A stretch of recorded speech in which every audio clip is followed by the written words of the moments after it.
Look, we all have them. Bad habits. Not the Ed Sheeran song stuck on rotation on Spotify, but bad habits. Things that we do consistently, almost on repeat, almost without consciously knowing. Things that we do that don't serve our future selves. They're not making for a better tomorrow for you or I when we consistently do them. And it could be any variety of things. Scrolling habits, eating habits, binging shows, showing up late, smoking, eating your fingernails. I don't know what it is for you, but we all have them. But just the language we use. Like when I started this video, a habit probably came to mind. And the language we use is saying, hey, it's a bad habit. We know that when we do this consistently, it doesn't help us. It's not actually making us better. It's not actually helping me in the future. It's actually taking away from the future. And it's this knowing, recognizing the bad habit that brings us to chapter 10 in James Clear's book of Atomic Habits. Now, this chapter is titled, How to Find and Fix the Causes of Your Bad Habits. Now, if James had called me, which he didn't, I think we could have called it How to Find and Break Your Bad Habits. Because that's what we want, right? I don't necessarily want to fix them. I want to break them. I want them to go away. And I titled this video, How to Break 92% of Your Bad Habits. Why 92%? It's a totally arbitrary number. I just know in my mind,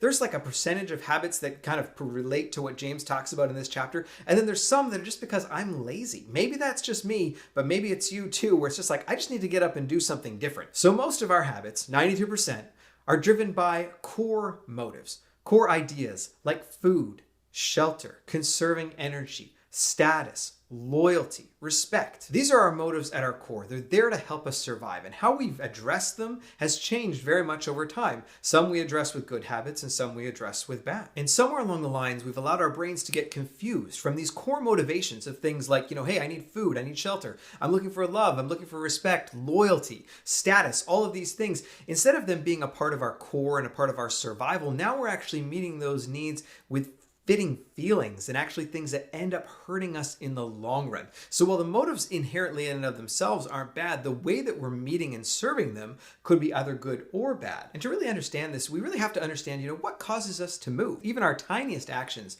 are driven by motivations that we want to feel different. So we open up social media and we start to scroll, or we open up a bag of chips and eat that thing to the bottom. When we do that, it's not that we want to scroll and scroll and scroll and scroll, or that we want to finish an entire bag of potato chips. What we want is the feeling. We want to feel differently than we did at the beginning. So we're sitting here in this one state saying, I feel sad, emotional, stressed out, whatever it is. So I pick up my phone and I start to scroll, or I start to eat, or whatever those things are that might be a bad habit for you. We want to feel differently in that moment. And we have trained our brain that says, hey, you know what? If you do this, you'll actually feel better. The outcome in the long run won't necessarily be beneficial, but we've told ourselves, if I do this, if I scroll, I'll feel better. And we want to feel differently. So then we pick up the phone, we pick up the bag of chips, and we take action. So what James points out in his book is that what we need to do is recognize the bad habits for what they are, and then reprogram our brain. Teach our brain to recognize the bad habit for what it is.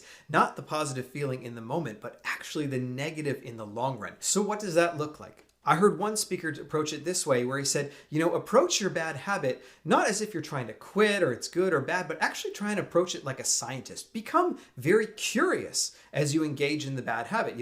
How does that actually make you feel in the moment? What is the experience like for you in the moment? Engage in it as a scientist. Engage in it from a point of curiosity so that you're interested in going, hey, you know what? I know this doesn't serve me long term. How can I understand this a little better so that I can tell myself the truth about what it is that I'm actually engaging in? And James Clear talks in his book about how you take this information, what you learn, and he says we have to change up the narrative, what it is that we tell ourselves about the bad habit, because the reality of the situation doesn't really change, but what we tell ourselves about the situation can change everything. And now he uses smoking as an example in the book, and I want to be careful here because it's not something that I've dealt with as a bad habit as a smoker, but I know that it's a very real struggle for a lot of people. And so he uses this example of smoking in the book where he says a lot of people that smoke, they tell themselves that, hey, I smoke to be social.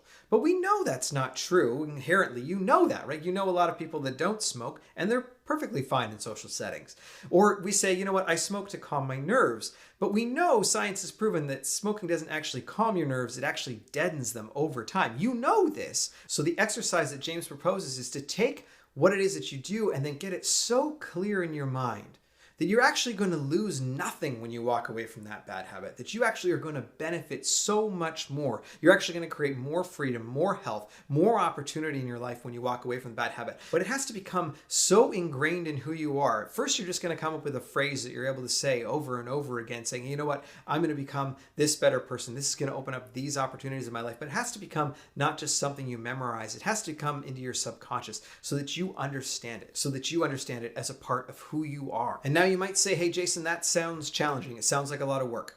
I don't disagree. Anything worth doing is going to take work. But James does have another suggestion here at the end of this chapter that I absolutely love. I've actually talked about it before. He says, we very often talk about what we have to do the next day. We say, you know what, I have to get up early for work. I have to make one more sales call. I have to make dinner.